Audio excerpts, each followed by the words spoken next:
know what it is, but there's something about a Big Mac that keeps me coming back. You're the one to keep coming back. There's something about a Big Mac that keeps you coming back. Keeps you coming back. Coming back to that Big Mac. I'd hypothesize that it is definitely the lettuce. These are the two all-beef patties, special sauce, lettuce and cheese. All the pickles and onions on a bun. Could it be those sesame seeds? One thing is the two all-beef patties. That's two things, Bob. You're the one to keep coming back. There's something about a Big Mac that keeps you coming back. Keeps you coming back. Coming back to that Big Mac. No matter where you're going, you keep on coming back to McDonald's store again for one more Big Mac at McDonald's. It's nothing without the sesame seeds. We do it all for you. Coming back to a Big Mac. We do it all for you. Coming back to a Big Mac. Ever wonder what happens when you click on that little join button and become a super fan of the channel? Well, the thing that you might notice right away is that I do my best to prioritize your comments and respond to them first. It's the very least that I can do. And if you stick around for a while, you'll probably also discover the channel member updates. These are exclusive videos that I do 2 to 3 times a month. You know, I gave away a bunch of Remind magazines during the last one. And we have exclusive live streams from time to time. Not every month, but at least a couple of times each quarter. But more than anything else, you have my total appreciation. I know it's only a couple of bucks, but it takes effort to click on that join button and express your support in that unique way. Growing up, TV Guide was my very favorite magazine. More than Boy's Life, and more than another magazine called The Children's Friend. I loved TV Guide.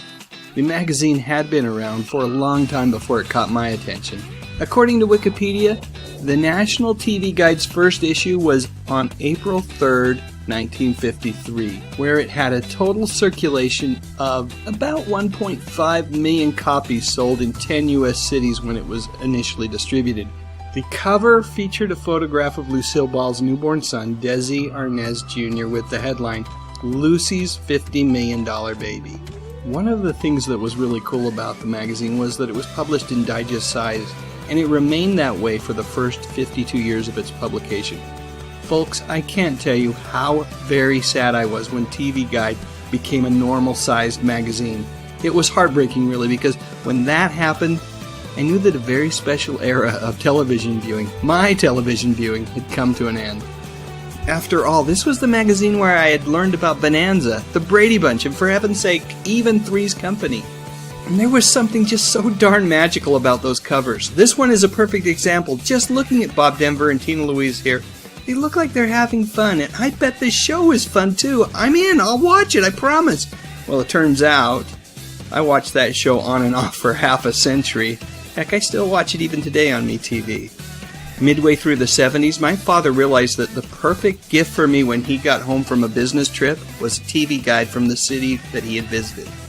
I would scour the listings to see what shows were playing in that city that differed from the local programming here in Salt Lake City, Utah. Of course, my favorite issue every year was the annual fall preview. That thing was massively thick, and it was crammed with the most important information that I would need to commit to memory in order to ensure that I was able to maximize my television enjoyment. Hours would be spent reviewing the information about each new show. I distinctly remember reading the preview info about After MASH way back in the early 80s. Seemed like a big winner to me, a ratings Goliath for sure. Who could have predicted that a year later it would be gone? But even more than the previews for each new show, I just really loved looking at the black and white ads for new and returning shows. Often they would take up an entire page, and the words season premiere almost guaranteed that the episode would be a really good one. And although they were not always part of the fall preview issue, I knew that those fall issues would contain much needed information about what Saturday morning programming choices I would have to make. By the way, if you notice that the cereal in the background is none other than Mr. T cereal, well, you, my friend, are probably as nutty as I am about all this stuff. I also enjoyed the TV Guide close-ups that could be found taking up about a third of a page in the listings section. I was too young to remember this one, but holy cow, Batman, it's cool. But I do remember this particular close-up. And oh, was I excited for Kiss Meets the Phantom. The only challenge I had was how I was going to get away with watching it in our home. My father was convinced that these guys were working for the devil. The articles and TV guide for the most part were pretty darn entertaining as well. Lots of great pictures and not too many words. When you're a kid, the more pictures the better. Speaking of lots of words, if the show being reviewed interested me, I would take the time to read Cleveland Armory's reviews. The guy was usually spot on, like in this one here. He really seemed to enjoy the mid-70s version of Ellery Queen starring Jim Hutton. Audiences, however, were less enchanted, and it never got the ratings that it needed to merit a second season. So what happened with TV Guide? Why is it that the incarnation of TV Guide that graces our newsstands today, well, it looks dramatically different and only comes out every 2 weeks? Truthfully, I think you have to blame this darn thing. On-screen guides and all of the good information that can be found there, as well as the internet as a whole. Yep, any piece of programming information that you might need is just a mouse click away. You can also point to streaming media. No one really needs to know when to watch a show anymore. The question that needs to be answered these days is where can you watch it? And is it on demand? And while the covers of the new version are great, they just don't seem to have the same magic as the old ones. I don't know. I mean, this one's a pretty good cover, and the articles that are teased seem to be good ones. I think the problem is more likely me. Me and my old eyes. Eyes that, for whatever reason, found these covers more magical. I mean, come on, folks. How can you not want to watch a show about truck drivers with Claude Akins? And take a look at this 2-page advertisement for Battlestar Galactica. Amazing Frank Frazetta art. Way cool. Unrelated to all this, the original Battlestar Galactica should have ran much longer than 1 season. Okay, so that's it. We'll close with this picture. Charlie's lovely angels. When they were young, and everyone still got along. Anyway, did you love TV Guide as much as I did? Let me know what you think in the comment section. And while you're at it, I would love a thumbs up if you enjoyed this video. And I would be absolutely honored if you'd consider subscribing to my channel. I talk about music, movies, and television. Mostly from the 50s, 60s, 70s, and 80s. You know, the good stuff. But most importantly, and as always, thank you so much for watching. MeTV, which stands for Memorable Television, is my absolute favorite TV network out there. For years I've been able to pick it up with an over-the-air antenna, and most of the time the signal and picture are pretty darn good. That said, I've always wished that I could just stream MeTV through my set-top box, or over my phone or PC, and until recently, that just hasn't been possible, which is a shame because there are parts of the country where folks just can't get MeTV. The Friendly TV streaming service recently added MeTV to their channel lineup. And you know what? They didn't stop there. They've also got Heroes and Icons, better known as H&I, and Decades, and there's even more than that. Right now, Friendly TV has 9 channels that are dedicated to playing classic TV shows and movies 24 hours a day, 7 days a week. And you know what? There's more on the way. The really cool thing is that between all of these channels, it's pretty darn easy to find most of the TV shows that we all loved when we were growing up. And have I mentioned that you get all this for just $6.99 a month? Quite frankly, if MeTV had a streaming service of its own, I'd be willing to pay that price. Now, I should point out that if you do subscribe and stay subscribed, Friendly TV does provide me with a bit of a financial incentive. So not only do you get a ton of great TV, but you get to support my YouTube channel as well. The Lost Brady. You know about Phoebe? Wow, after all this time, I thought it would never get out. Well, I guess now it can be told. After we filmed all 5 seasons of the Brady Bunch series and the show is going into syndications, the producers decided to edit out Phoebe. Oh, poor Phoebe. Well, the truth is she never really fit in. 3 of them with hair of gold and red-haired Phoebe, who often picked her nose. Then there was the amateur contest episode when we were the Silver Platters. And Phoebe, naturally, refused to be part of the act. The first prize is $100. $100? But before we can get on the show, we have to audition our act. What act? Well, we can sing a little and we can dance a little. And Bobby and Cindy can be cute and charming. Cute and charming? Black, forget you losers. I'm doing my own act and keeping the 100. You ding-a-ling. We got about as much chance of getting on that show and winning first prize and getting the money as we do of robbing a bank. Hey, Greg, now you're talking. Forget it. Who's with you? I think that after Phoebe Brady was edited out of the show, it made a lot more sense. For more incredible footage of the Lost Brady, watch the Brady Bunch Marathon all week on Nick at Night.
The Livestream Code and Rating Administration has rated this online event PG. All ages admitted. Please be kind and stay on topic. Good evening. Welcome to the Good Stuff Live. My name is Dave Sundstrom. You know, if you enjoy music, movies, mostly TV from decades gone by, you've definitely come to the right place. So, I'm already seeing conversation in the chat about, this is supposed to be about Steve Martin. Well, it will be. Eventually, we'll get to Steve Martin. But if anybody's familiar with my live streams, you know that, it's kind of a hodgepodge. We go all over the place. And my pre-show, which typically starts 10 minutes before the actual live stream begins, is going to be just exactly that. It's going to be a potpourri of retro goodness. And certainly the chat you can talk about whatever you want in the chat. Just keep it PG rated or G rated. So here's the deal. Lots of folks in the chat already, over 50 people in there. And I have my friend Scott Barnes, who's going to join me in just a few minutes. But I do want to say hello to as many of you as I humanly possibly can before we get rolling. And I also want to thank tonight's executive producers. They are John Collins, channel member John Collins, Kevin Connor, and channel member Tracy Roth Myers. Thank you so much for your super chats and for your support. I love the little messages around, here's some Diet Coke money, Dave. Truly appreciated. Thank you so much. Thank you for being executive producers for tonight's live stream. And you know what? Let's have Steve Martin show a little appreciation to all three of you. And now it's time for a little dancing. Here we go.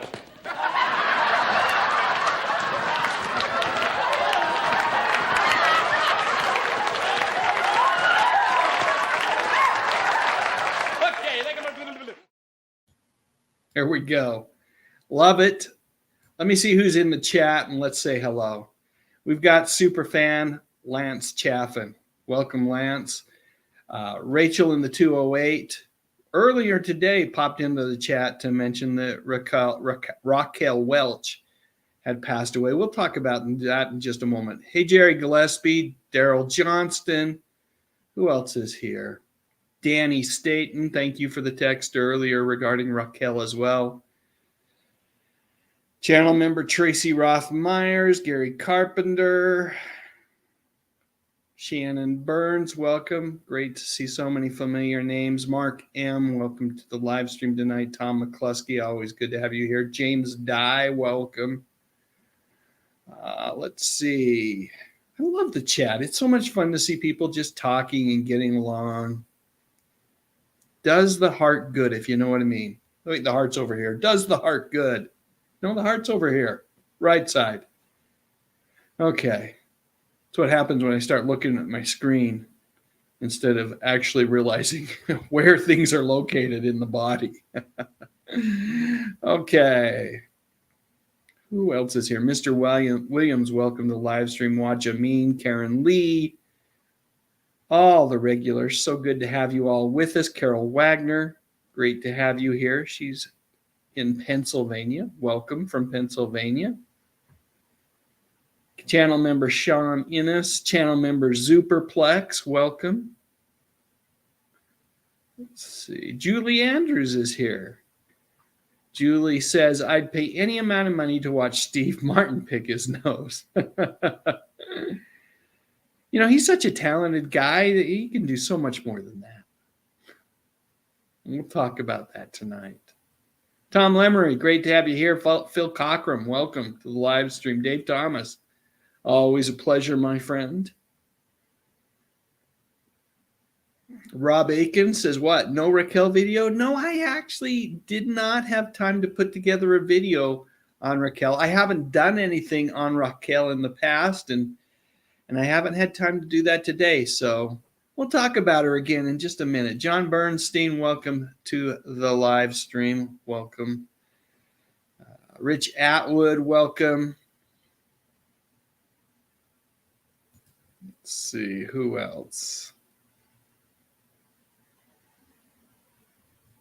Dave Kerbow, how great to have you here. John Doe, welcome to the live stream. Hey, there's Retro Nerd Girl. Always a treat to have the notorious RNG with us. The Josh Sings is here as well. Rich Atwood, welcome to the live stream. Mark Bosselman, Jags, good to have you here. Auburn Kim, Hoibish.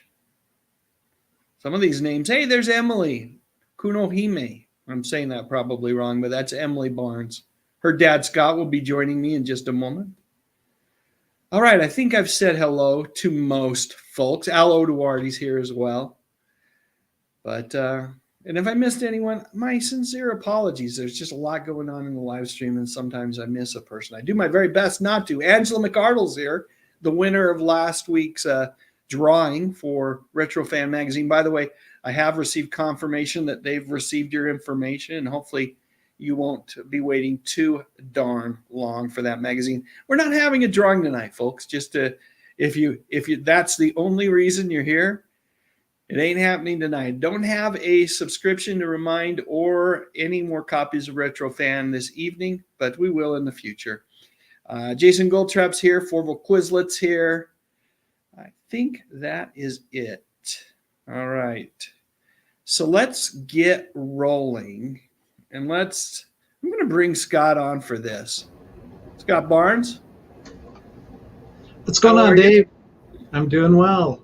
Good. Good to have you with us. So you heard the news today, right? About Raquel Welch? Yeah, about Raquel. I heard it because I was reading the live chat or reading the chat. I have been away from the world for a little bit. So yeah, I did not hear, but that is sad. Yeah. Beautiful lady. For sure. Absolutely. Beautiful lady. Dies at the age of 82. So you know, a life well lived, a long life. And based on what I've read so far, it doesn't seem like really they've disclosed a cause of death other than just saying after a brief illness. We're seeing that a lot of that. And I guess that happens sometimes when you get a little bit older, that illnesses sometimes can get the best of you. So it's tough to get that news today. I was texted by Danny Staten. He sent that to me. He, the creator of the channel known as Daily Dan's Blog and the Fat Comic Book Guy, a couple of my favorite channels here on YouTube, sent me a message about that. And I got thinking, you know, there really aren't. I mean, she was such a phenomenon, right? She was a sex symbol of the 60s and into the 70s. But there weren't all that many movies of Raquel's that I've actually seen. Do you recall a particular Raquel movie that you enjoyed? Oh, definitely Fathom. That was probably my favorite with it. Fathom? Fathom. I don't even know what Fathom is. What's Fathom? Isn't it fathom? Am I getting that wrong? Isn't a fathom a unit of measurement in the water? Are you thinking of Fantastic Voyage? No. Let me look this up. I want to say it's fathom. Uh-oh, now I'm going to have to go to the internet and look. You've got me.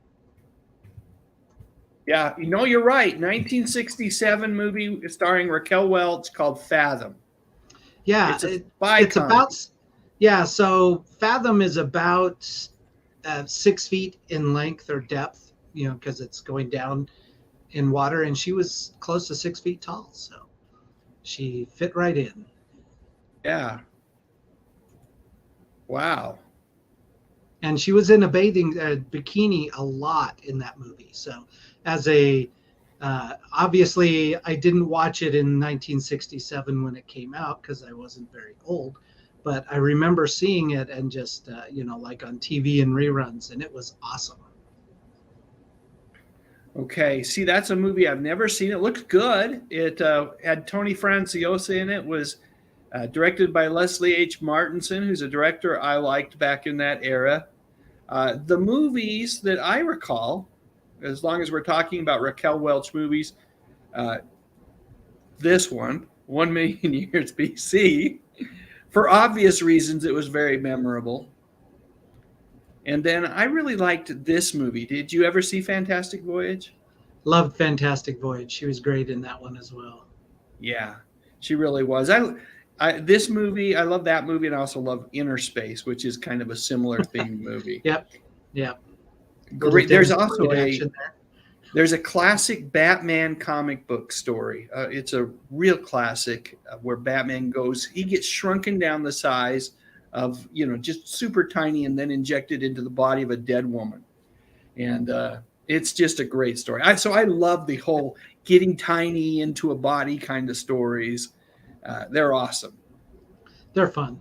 They are fun. Yes, indeed. But, Raquel, rest in peace.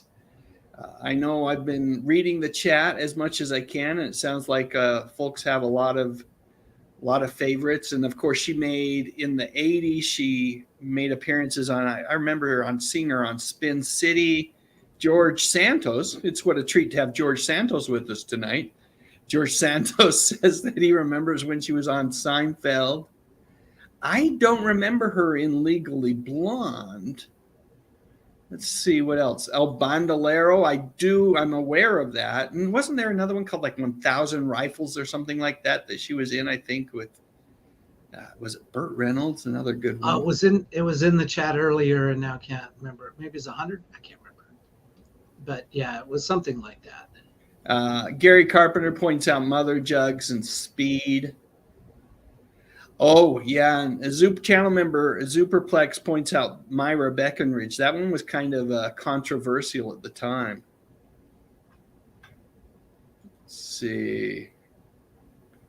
And Tracy Rothmeyer's, oops, wrong one. It was actually Gary Carpenter points out Fantastic Voyage and 1 Million Years BC as well. Oh, Al Oduardi, like you, Scott. Fathom. It's deep. Yeah. That's a great pun. A great pun. Yes, indeed. All right. Rachel in the 208 says 82 is still young. I mean, people are living to almost 100 these days. Yeah, I wouldn't say it's young. I'd say that lots of people expect to live longer than 80 or 82 these days. But I think our actuarial tables, what are they? Early 80s for women, the average age of death now? Kind of getting morbid here in conversation, but I think it's not an early death. Let's just say that. It's not an early death, but it certainly is one that, she left a marvelous legacy of entertainment that, both in film, on the big screen, and then later on the small screen. Plus, she gave us Tawny. So you can't, Tawny Welch, I don't know what's happened to her, but I sure did enjoy her work in Cocoon. That's all I'll say about that. There you go. Tracy Rothmeyer says that Raquel was a philanthropist. I wasn't aware of the philanthropy that she's done, but over the course of the next few days, I'm going to be doing some some more research on her and learn a little bit more about her. And I'm sure it won't be the last time I talk about Raquel. The chat is telling me it wasn't 1,000 rifles, it was 100 rifles. And let's see.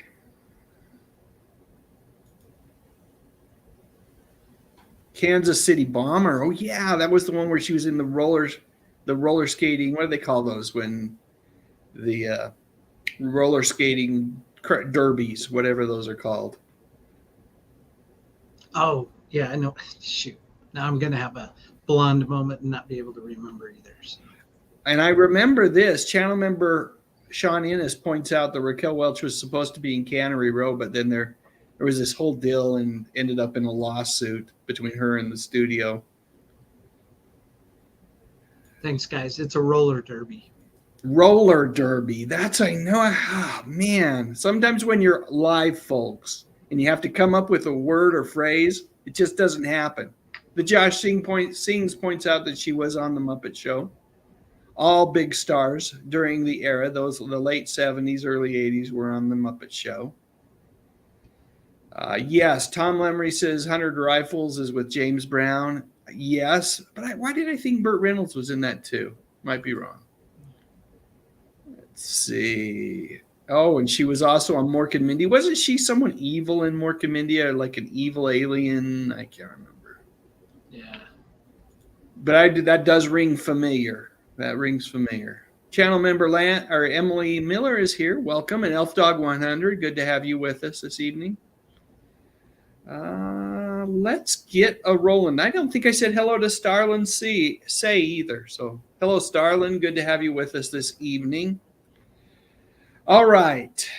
We've said hello. We've talked a little bit about Raquel Welch. Let's get to the topic at hand tonight. So we are talking about none other than one of the all-time funniest guys in the world, Mr. Steve Martin. Scott, you've been a fan, as have I been a fan for a long time of this gentleman's work. Were you able to track down those LPs you were telling me about? I actually was. I was able to track him down. But first, if you don't mind, I have to do a shout out to my grandson and your namesake, David. He's waiting up with his mom, and he wanted me to say hi, Davey, before he went to bed. And I also have my Good Stuff t-shirt, but it's dirty, so I didn't wear it. It's okay. I'm not wearing mine either, but thanks for pointing that out. I'll post a link to the Good Stuff t-shirt in the description of this video. But yeah, let me put you back on full screen. I want to see those albums. All right. So I have the third one. Let's Get Small, I think, was his debut album. There's one in the middle, and then Comedy Is Not Pretty. I just couldn't find it. But these, no joke, LPs, and they still have the LP inside, so it's still there. Oh, I may have mixed and matched them, but there it is right there. It's still inside.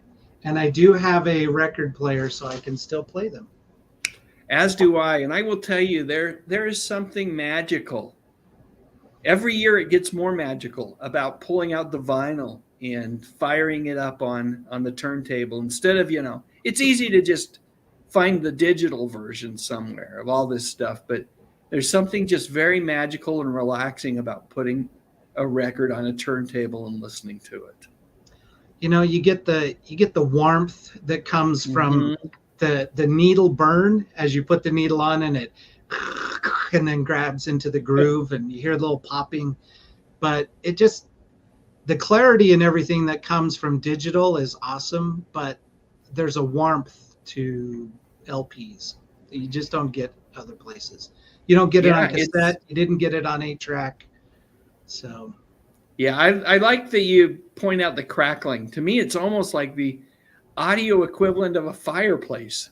Putting on that turntable or that record, and you hear the the needle hit the vinyl, and then just, it's ever so faint, but that crackling you get every now and again is just, I don't know. It's great. Yeah. So I was a big fan of his back then. I was way into comedy albums. I have way too many comedy albums.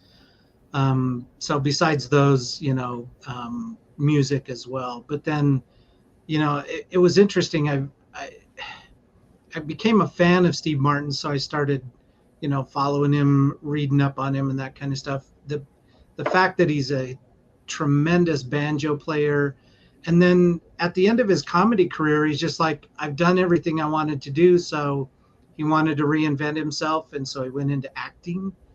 And I think he's done fairly well at that. And he never did give up the music, though.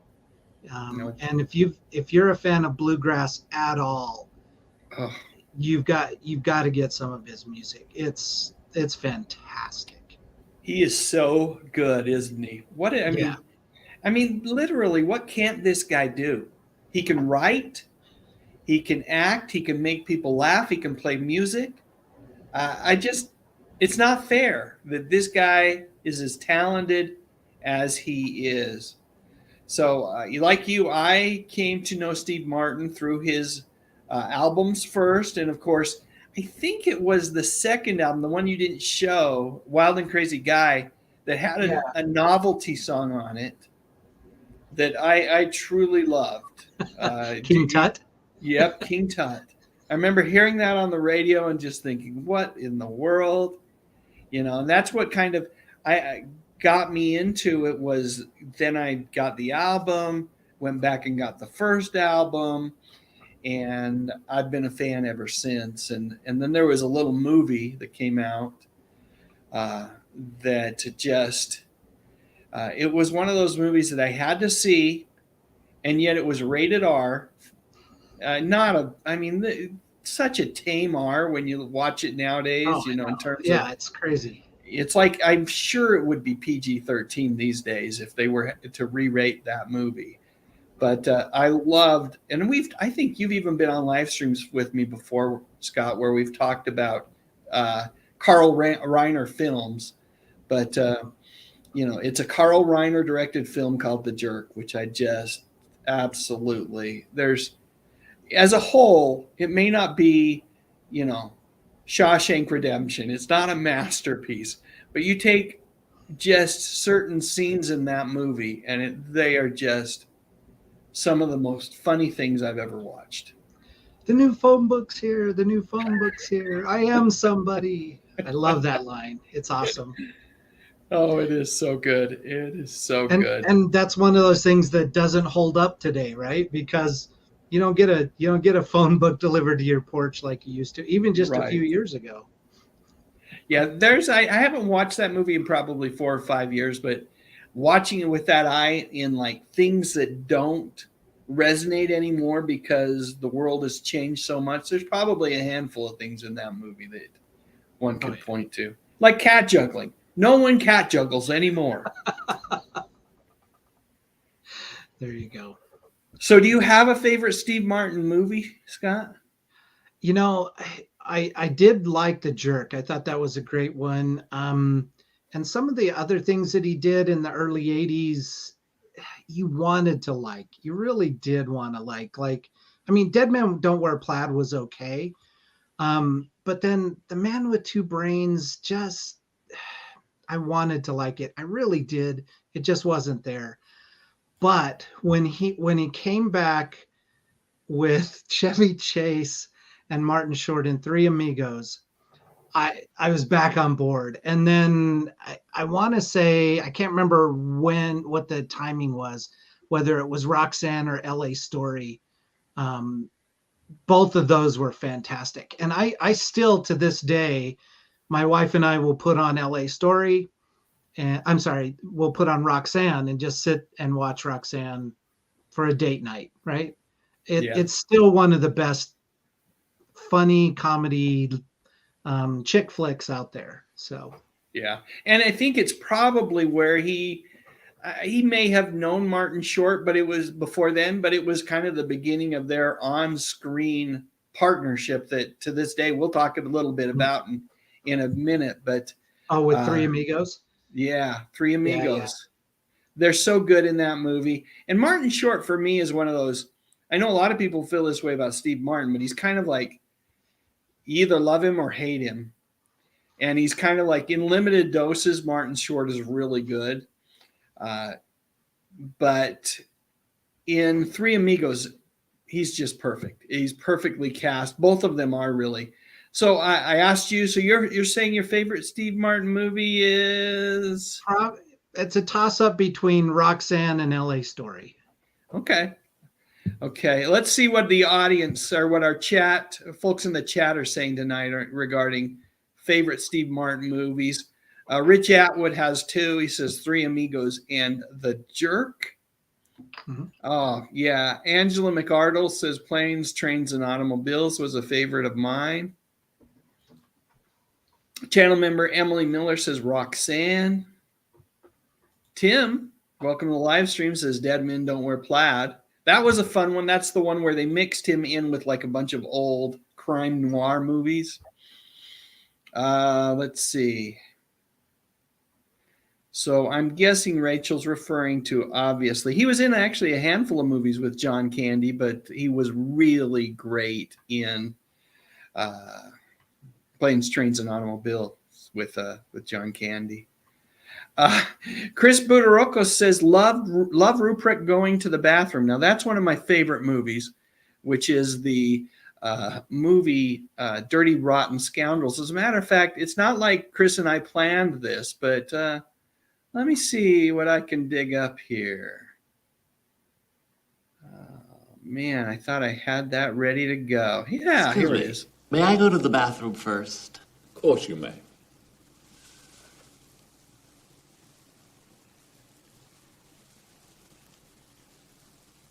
Thank you.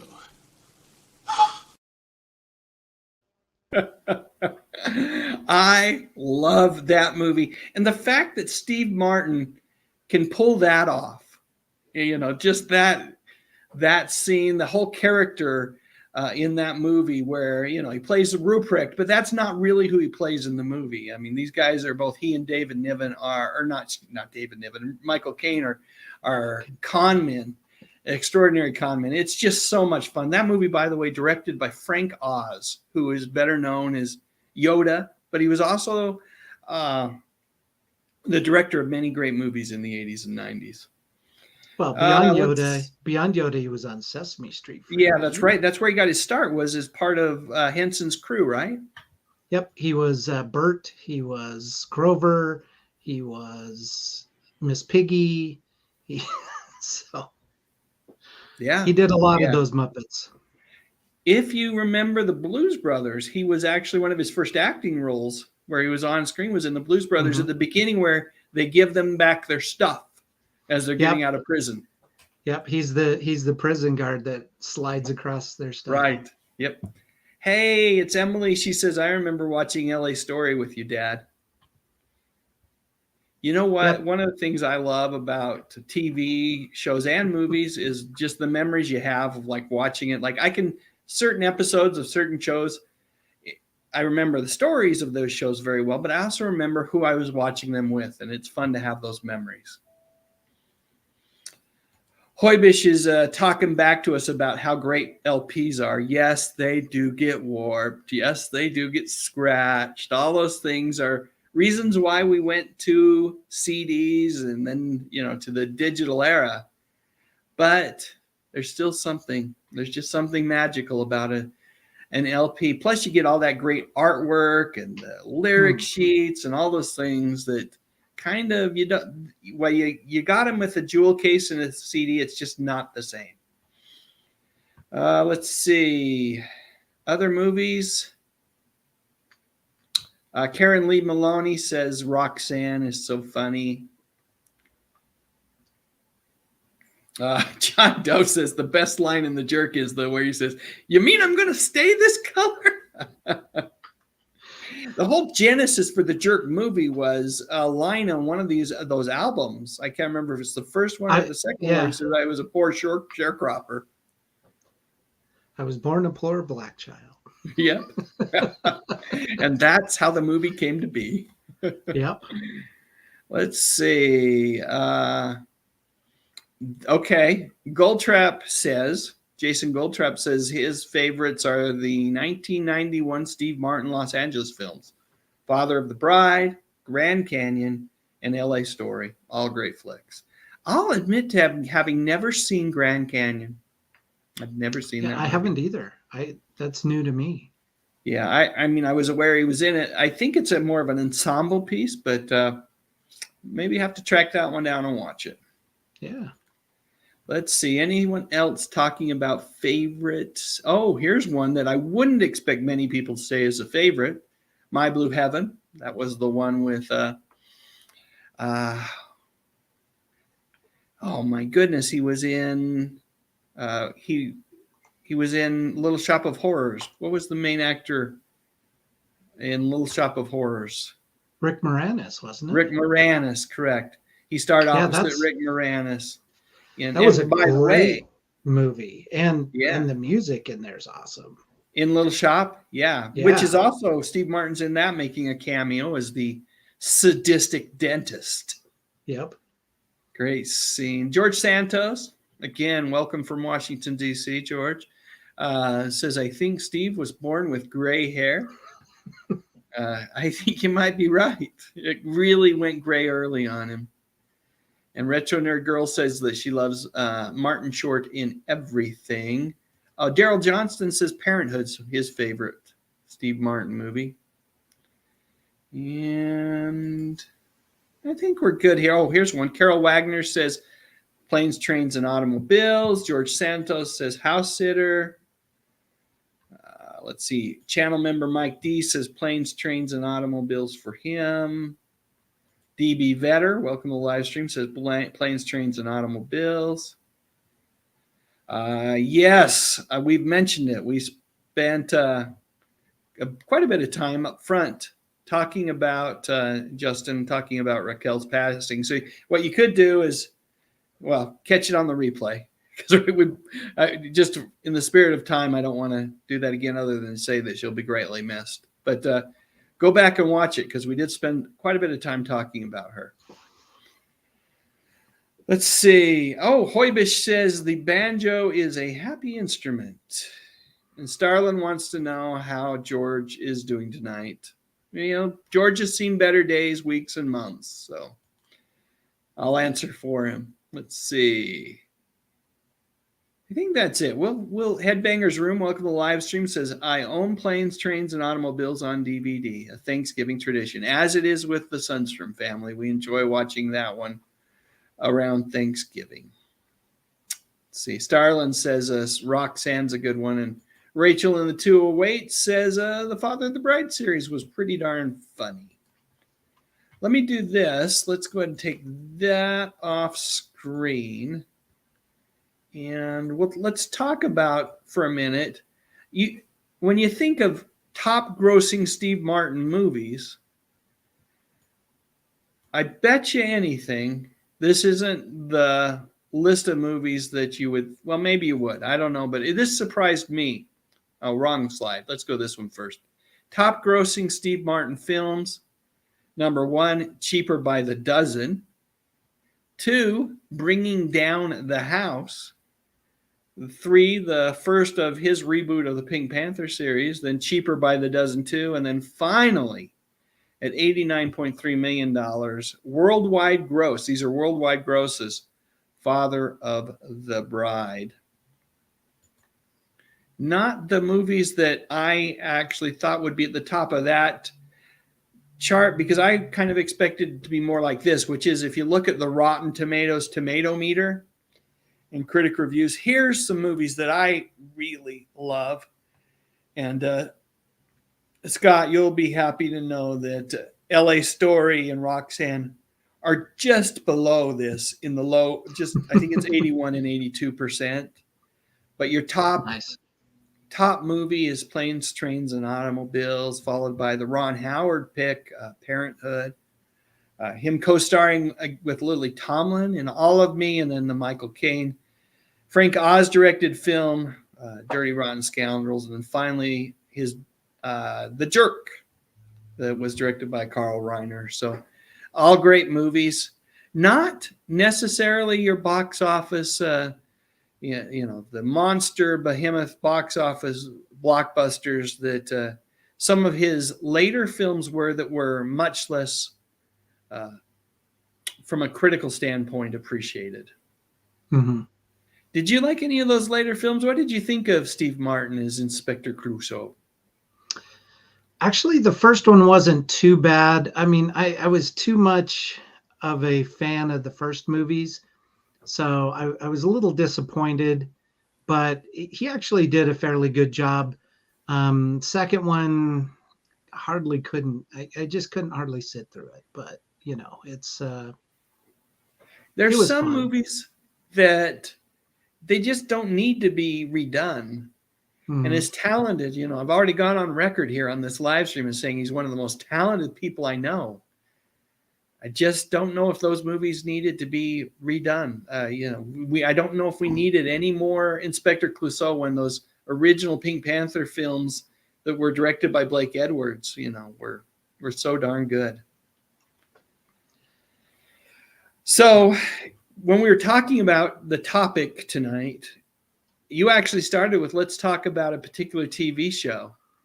And I said, well, let's broaden it and talk about Steve Martin. But what TV show was that you wanted to talk a little bit about? Oh, dude, Only Murders in the Building.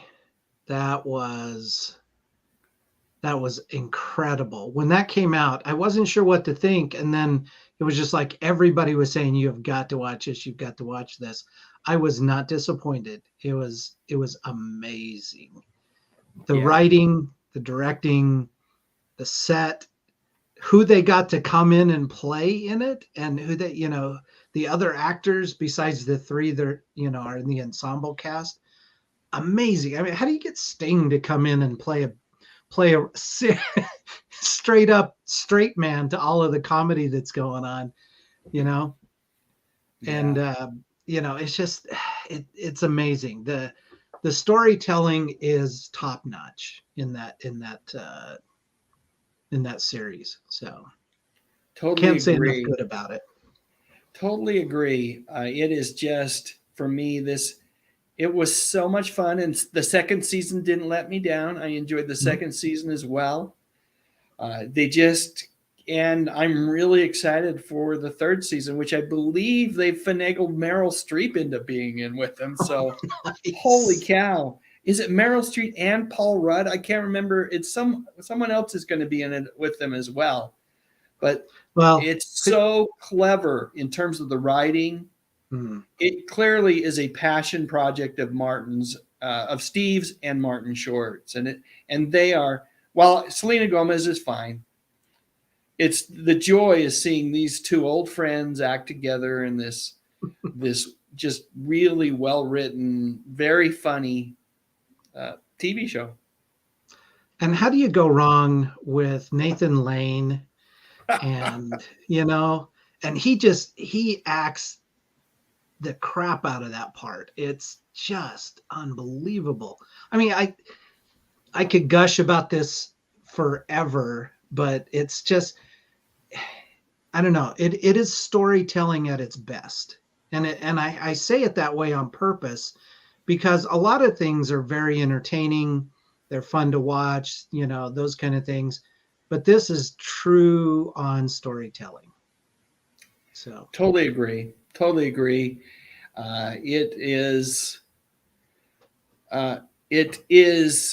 It feels current.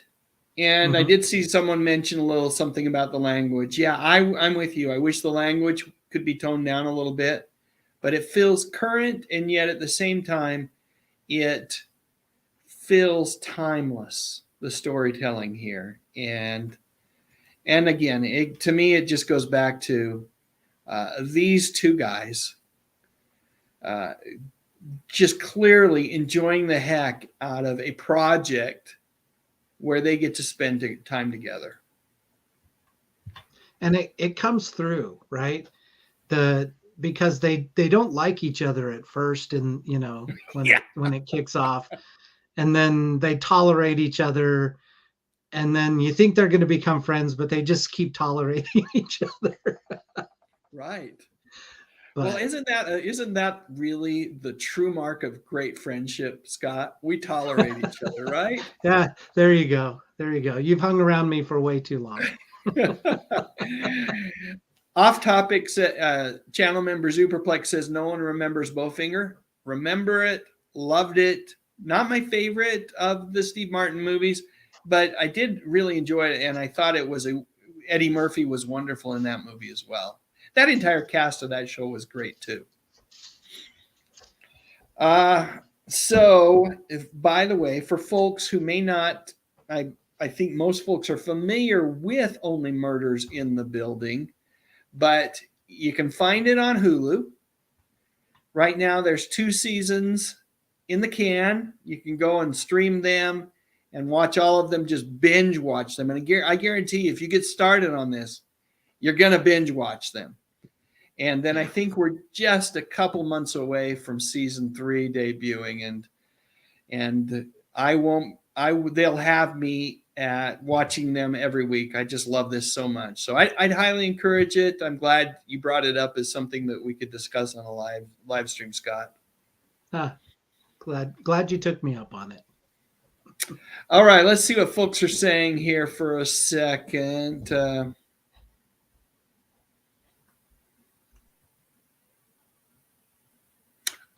Chris Budarakis mentions another Steve Martin movie, The Lonely Guy. I think it's underrated and hilarious. I think it's quirky and funny. I think the beautiful things, and we discover this about movies and TV shows, is that it's so subjective, right? When one person loves, another person says, it's okay. But that was one of those where I went to the theater, kind of like you with A Man with Two Brains, and wanted to love a lot more than I actually did. But, still it was good. It was, I didn't ask for my money back. Jason Goldtrap says, I haven't seen Only Murders in the Building. Well, excuse me. And Steve Martin, how many times has he been on SNL? It feels like he's I know Tom Hanks may hold the record, but Steve's right up there with him. It's actually Alec Baldwin, I think. Is it? Well, yeah, because of the whole Trump thing. He made so many appearances doing the Trump thing. And I do believe Steve Martin's second. Okay. Right? So. Makes sense. Let's see. All right.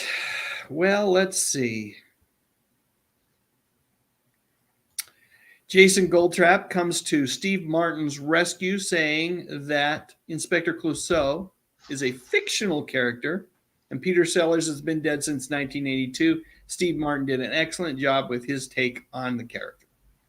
I won't say anything disparaging about Steve Martin's performance as Inspector Clouseau, only that Sellers as Clouseau was so iconic, it's hard for me to shake that version of the character, just to forget that and just kind of let it go. And Tom Lemery points out that I mentioned Leslie H. Martinson, who was the director of Fathom earlier. There's a reason why I like Leslie H. Martinson so well. He directed the 1966 Batman movie. That was the one where they took all the actors from the TV show and made a feature film of Batman, and it's really wonderful. It's a lot of fun. Okay, let's do this, Scott. Let's take care of our sponsors. We'll have a handful of just I think 2 or 3 retro commercials, and then we'll come back, and I've got 5 trivia questions. Steve Martin. If people were listening to our conversation for the last 20, 25 minutes, they're going to get a lot of them right. But we'll play a little trivia. I only have 5 questions tonight. We'll play a little trivia, and then we'll put this puppy to bed. So I'll be right back. We will be right back, folks. And we will talk more about Steve Martin in the form of some Steve Martin trivia. But first, these important messages. Introducing that king of fun, the one who's okay with us kids.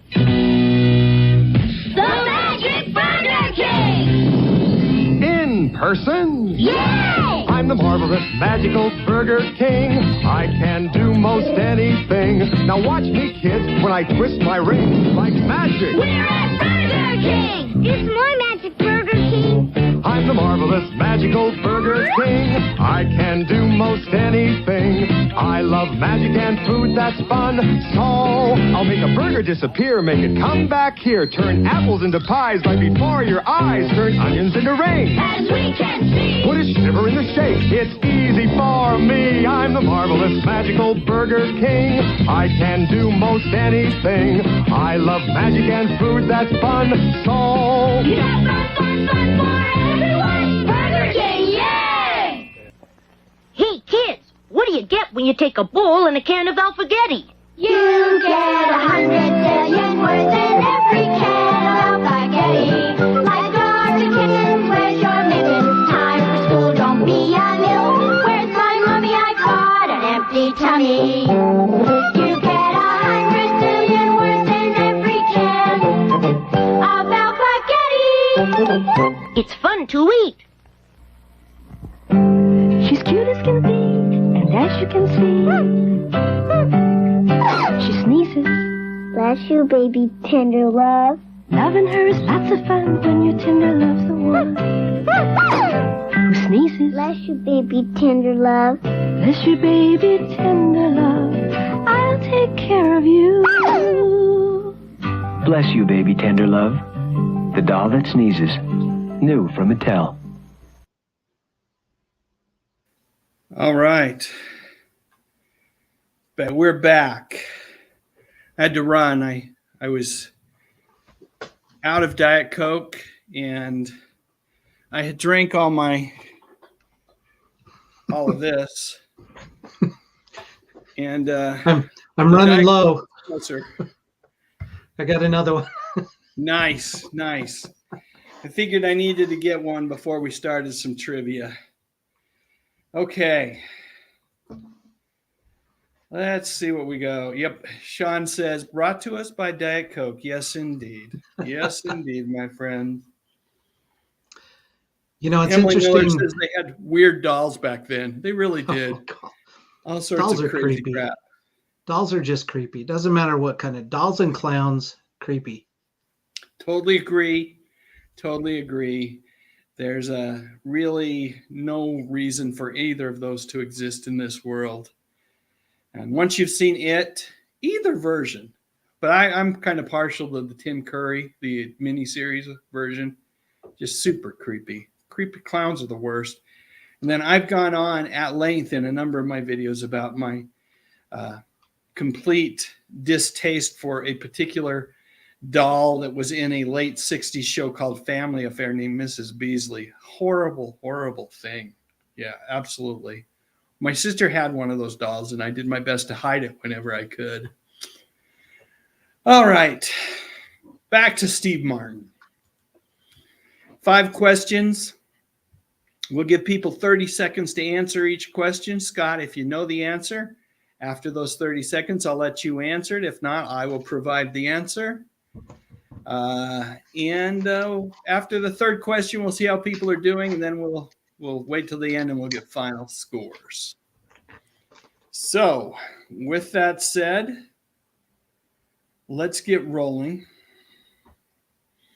Question number 1. Which novelty song was recorded by Steve Martin? Was it Another One Rides the Bus, Disco Duck, King Tut, or My Bologna? 30 seconds on the clock. And like I said, Scott, I think these guys should, if they were listening, they probably would get a lot of these correct. And you know what? They might not even need to listen. A lot of these questions aren't that difficult.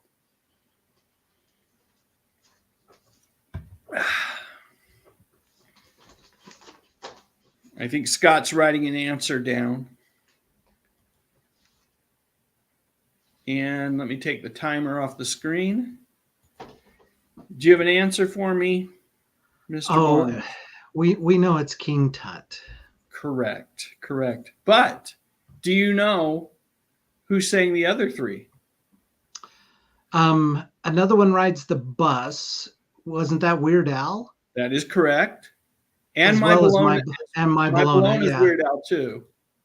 And Disco Duck was like on the radio. I can't remember who the artist was.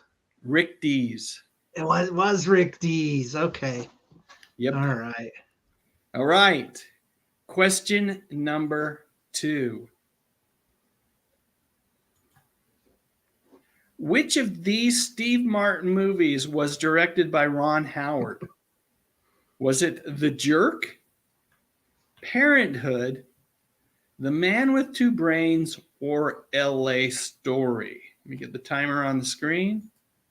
Again, it is which of these Steve Martin movies, or which Steve Martin movie, I should say, was directed by Ron Howard? Was it The Jerk, Parenthood, The Man with Two Brains, or L.A. Story? So I think we've talked about all of these, at least mentioned them during the course of our conversation. L.A. Story being one of Scott's favorites, The Jerk being one of mine. Do you have an answer, Scott Barnes? Oh, it was Parenthood. Correct. Which is probably why it grossed so high when you were showing the movies with the grosses. Because, you throw Ron Howard's name on anything and there's money to be had. So yeah. And that was really at the peak of, I think, his popularity as a director. And, I mean, that cast was a pretty darn phenomenal cast. Okay. One more and then we'll see scores. What is the name of the character played by Steve Martin in the Father of the Bride movies? Is it George Banks, Jack Baker, Phil Foster, or Tom Baker? Again, what is the name of the character played by Steve Martin in the Father of the Bride movies? Is it A, George Banks, B, Jack Baker, C, Phil Foster, or D, Tom Baker?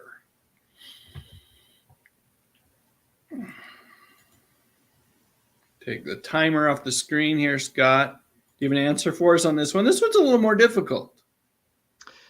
Yeah, but there were 3 of them, and he played the same character in all 3. So it was George Banks. That's correct. And it was probably the first time I remember seeing the daughter, what's her name? Kim, shoot, I can't remember the actress's name that played the daughter. Her dad is the news guy that was on NBC News prior. Brian, what is it? Oh, Brian Williams? Yes, so it's Kimberly Williams. Williams. All right. Awesome. And her dad is Brian Williams. Of course, he was caught kind of exaggerating. George can understand this. Mr. Santos can understand what actually happened.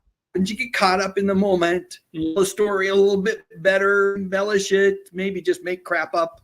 But in Brian Williams' case, I think it was more he just kind of embellished some stories and ended up stepping down from the network. And now we have can't remember the name of the guy.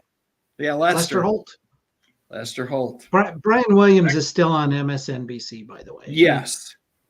Yes. I mean, it wasn't such a fall from grace that they completely canceled the man. He just no longer hosts the evening news. All right. I had a big crush on the daughter. That's why I remember. She's a cutie. Yeah. She is a cutie. Let me scroll down. I got to get down to scores here. Let's see. Okay. Starting with Angela McArdle, 3 for 3. Nicely done. Al Odoartes, 2 of 3. Channel member Superplex, 2 of 3. Tug, welcome to the live stream. The Unapologetic Geek is 3 of 3. Custom God, welcome. Good to have you here. 2 of 3. Dave Thomas, 2 of 3. Rich Atwood, 3 of 3. Gary Carpenter, 3 of 3. We're not fooling anybody tonight, especially not Emily Barnes, who's 3 for 3 so far. She watched too many of these with me. Yeah, Tom Lemry's 2 of 3. Tom McCluskey's 1 of 3. Hey, it's my buddy Bob Ponce. 2 of 3 tonight so far. Let's see. Dave Kerbow is 3 out of 3. Pow! Nicely done so far. Oh, her name's Kimberly Paisley now. She's gotten married, so.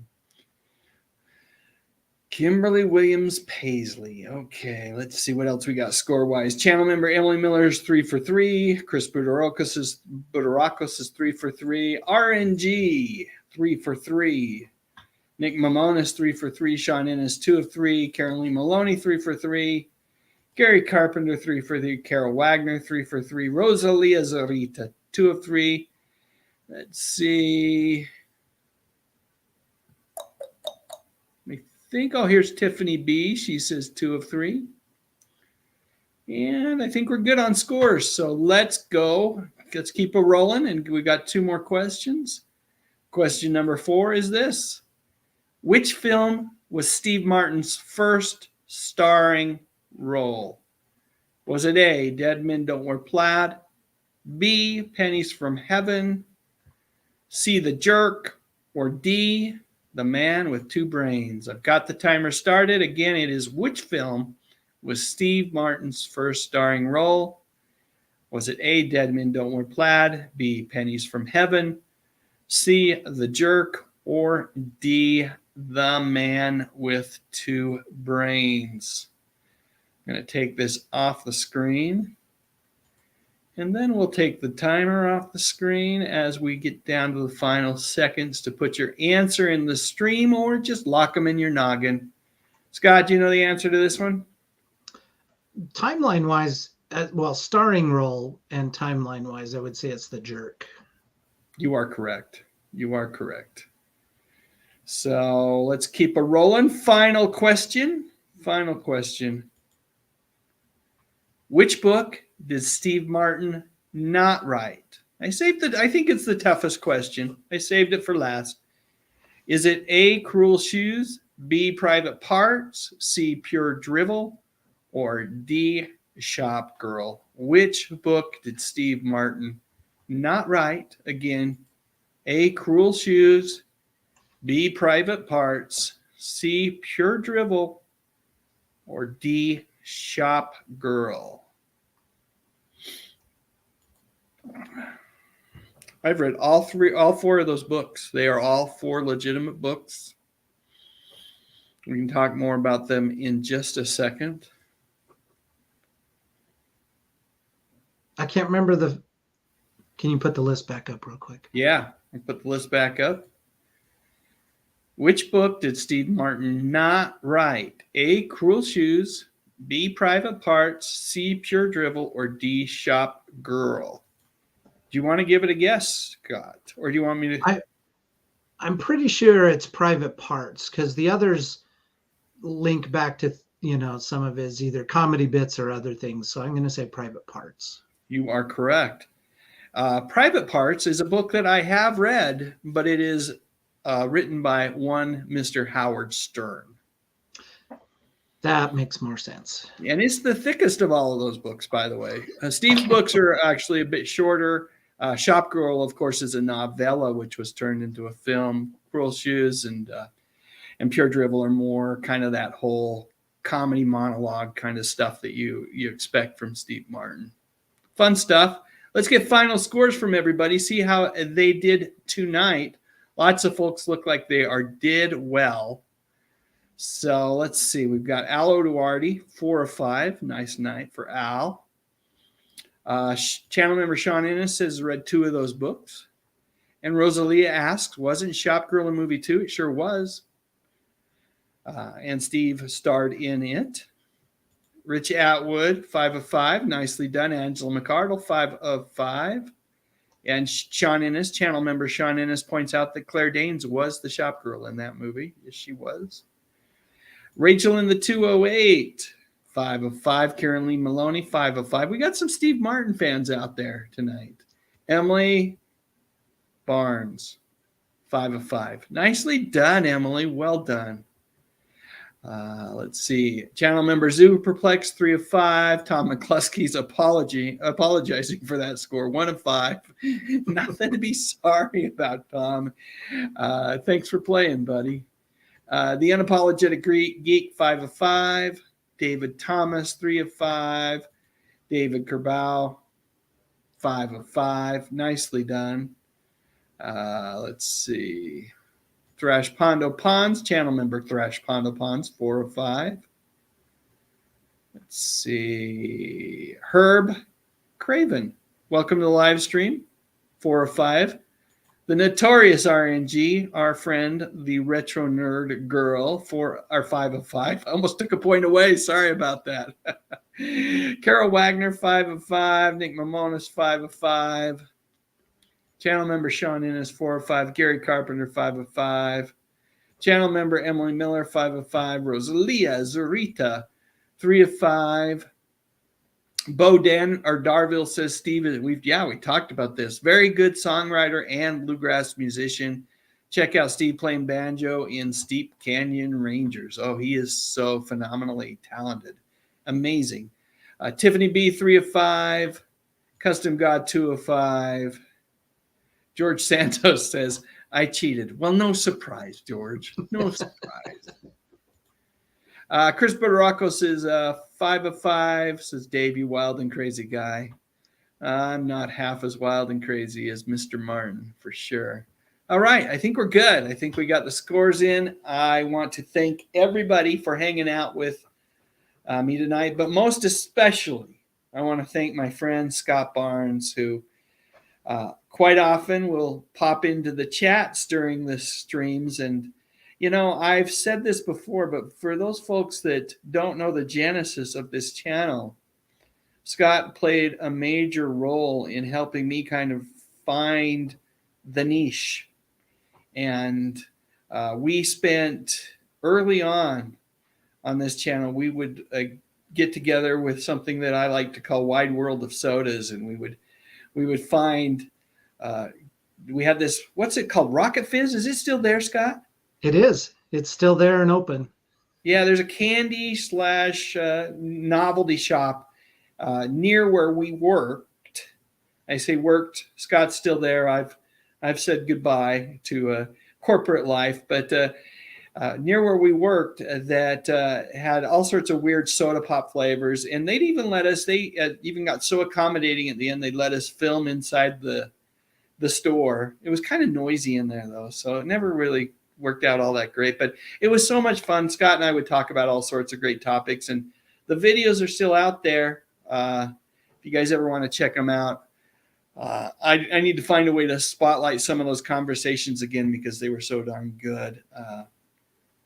I will say this too. We got to highlight this comment. It's from your daughter, Emily, who says, everyone should have a dad who shares their interests like my dad. Even his grandsons love his music. That's awesome, Scott. So are you, David and the rest of the grandkids, are you kind of indoctrinating them and getting them to see the way, see the light when it comes to music? See the light of some classic rock music as well as other genres. Yes, we indoctrinate them. That if they're going to hang around with me, they're going to hear it in the background. That's for sure. As it should be.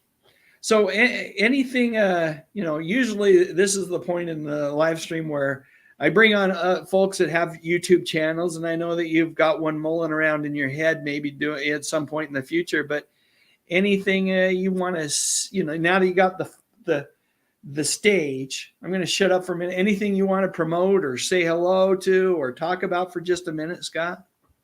Well, first of all, thanks to you. I always enjoy coming on, Dave, and you're always so accommodating and so nice to everybody who's a guest. But yeah, you have finally convinced me to start a YouTube channel. So I will be joining the thousands of other YouTubers who do build videos of the thing, the woodworking projects that I've been making. So I've gotten a couple of commissions, one from my daughter, one from my son, and a couple from other people that I will be starting with. So once I have a sufficient database of videos that I can I can do it like a weekly release, I will go ahead and get that out. So sometime this late spring, early summer, we'll have something going. Can't wait to see it. And of course, when you do that, we'll have to bring you on so you can spread the word and get people. And once we get that channel up and running and live so that they can subscribe to your channel. Folks, this man that's to the side of me here is one of the most incredibly talented woodworkers that I know. And it's because one of the things that's great about Scott, and you're going to love this when you see what he has on his channel, is he finds ways to make really cool things out of just kind of ordinary pieces of wood. In some case, like he's shown me some really amazing things that he's done with just pallets and stuff like that. So I imagine it's going to be a lot of fun, and I can't wait to have you back to, maybe introduce those first couple of videos and have folks subscribe to your channel. Awesome. And thanks for the forum. Oh, you're very welcome. And thanks for, more than anything else, Scott, thanks for your friendship. Absolutely. All right, folks. Now that we've had that bromance love fest on screen here, let me convey my love and appreciation for each one of you. You truly are wonderful people, and I feel incredibly blessed and grateful to have you all as part of my community. And of course, there's no better person than to explain how I feel than one Frederick J. Rogers. You are special.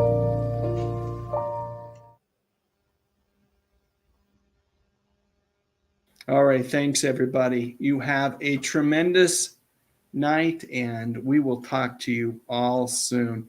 Scott, I'm going to play a few videos, so maybe we'll catch up a little later on the flip side. Have a nice night, folks. With a smell like that, he doesn't have a chance.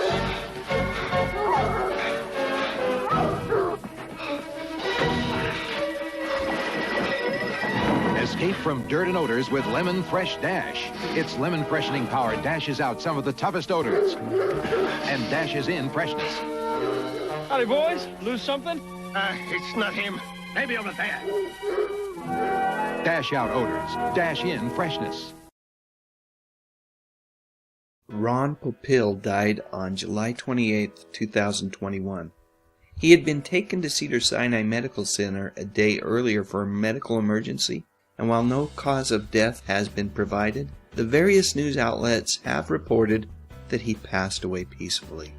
At the time of his passing, Mr. Popeil, who was, in my opinion, the greatest TV salesman ever, was 86 years old. As I think back to my 50-plus years of television watching, I've come to realize that while I wasn't always aware of it, Ron was always around. Over his lifetime, Ron was the pitchman and inventor of so many different products. My very first memories of Ron was for that product right there in front of him. Good old Mr. Microphone. Hey, this Christmas party is getting a little too quiet. I think it's time we liven it up with my favorite Christmas gift, Mr. Microphone. Hey, what's that? Well, you set the dial on your FM radio and testing. I'm on the radio! These kids are having a fabulous time with Mr. Microphone, the cordless microphone that actually puts your voice on the radio. There are no attaching wires, so you're free to move around. Broadcast over any FM car radio. Hey, good looking. We'll be back to pick you up later. Professional entertainers use Mr. Microphone for rehearsing. I got one. I got one. I got one. I got one. I got one. I got a Mr. Microphone and I love it. It's practical and great fun for the whole family. And it's only $14.88. Mr. Microphone, buy 2 or 3, they really make great Christmas gifts. I read somewhere that Ron didn't sell products, he sold dreams, and Mr. Microphone was certainly that for me. I thought that if I owned a Mr. Microphone, I might transform from a nerdy couch potato to someone who was the life of any party. When I finally got one, that didn't happen, but I still thought it was a pretty cool gadget. And I totally trusted Ron when he introduced me to the Pocket Fisherman. Yep, I had one of these things, and while it is true that I couldn't cast the line as far as a regular fishing pole, and my scoutmaster mocked me mercilessly for having one, I still thought it was one of the coolest contraptions ever. Years later, Ron would show up hawking GLH Formula number 9, which covered bald spots and gave you great-looking hair, hence the letters GLH. After repeated viewings of this particular infomercial, I realized that this product wasn't going to work for me. I was going to have to find some other way to get the babes back. So the point I'm trying to make is that I've got to admit that I really admired this guy. His story is one of true perseverance. In his book, The Salesman of the Century, Ron talked about a very difficult childhood where he felt abandoned by his parents and for a very long time was taken care of by his grandparents, who were more stern than loving. As a result of that disconnected childhood, when he matured into adulthood, Ron found that he could connect with people through sales. It was a way for him to find a kind of love and affection that he had been missing. It should be pointed out that one of Ron's first products that he really effectively sold was an invention of his father's, the Chop-O-Matic, which would later be improved upon by Ron and renamed the Veg-O-Matic. As I was wandering down the internet rabbit hole these last few days reminiscing about Ron, I stumbled across this tweet by Paul Rubens, who said, "Ron's products, and especially their brilliant pioneering commercials, were a giant part of the backdrop of his childhood, his adolescence, and his adulthood." And I totally agree, Pee-wee. Paul. While Ron wasn't on any of my favorite TV shows or in a massive blockbuster movie, he was always there, always willing to sell me a dream. He was so darn good at what he did. Heck, he even sold me one of these things, a Showtime rotisserie grill, which, by the way, sat in our basement in a box for years unused. Turns out I didn't really need it, but for one brief moment in time, probably right after watching Letterman one night, Ron somehow convinced me that I couldn't live without it. Well done, my friend. Well done. Alright, that almost wraps things up here. But wait, there's more. I haven't mentioned that Ron was the guy who came up with that ingenious sales ploy where the pitchman works feverishly to sell you something at one price, and then right at the very end, he sweetens that offer. Yep, that was all Ron Popeil. Okay, now it's your turn. Please share your memories in the comments section, and while you're at it, I'd love a thumbs up if you enjoyed this video, and I would be honored if you would consider subscribing to my channel. I talk about music, movies, and mostly TV from the 50s, 60s, 70s, and 80s. You know, the good stuff. But most importantly, and as always, thank you so much for watching. Tap Cola has a beautiful taste, so good for beautiful people. Tap Cola, beautiful to you and me, 'cause every can has less than 2 calories. Tap Cola looks a beautiful shape, just right for beautiful people. Tap Cola tastes so good to you. Great taste, low calorie. Tap. The Electric Company was an educational program from the Children's Television Workshop, the same folks who created Sesame Street.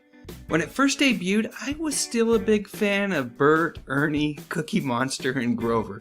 You know, the really cool Sesame Street characters. But over the course of the next couple of years, as I matured ever so slightly, I really started enjoying the Electric Company. One of the reasons, for sure, was the extremely talented cast. This is a photo, I believe, from season 2. I say that because Bill Cosby is gone, but in his place is the incredibly talented Jim Boyd. More on him in a moment. Also, bottom left, yep, that's Rita Moreno.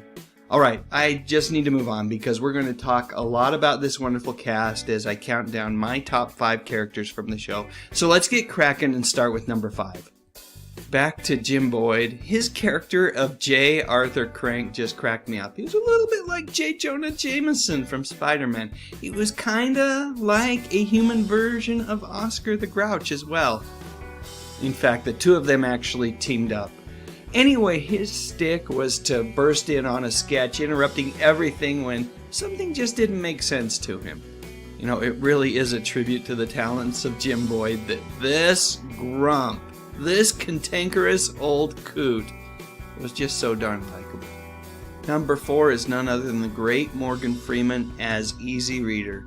Man, that dude was so cool. He made me want to read. I wanted to be just like him with his fancy sunglasses and his super hip leather vest. And Easy had a way with the ladies. Boy, did he have a way with the ladies, especially those foxy librarians.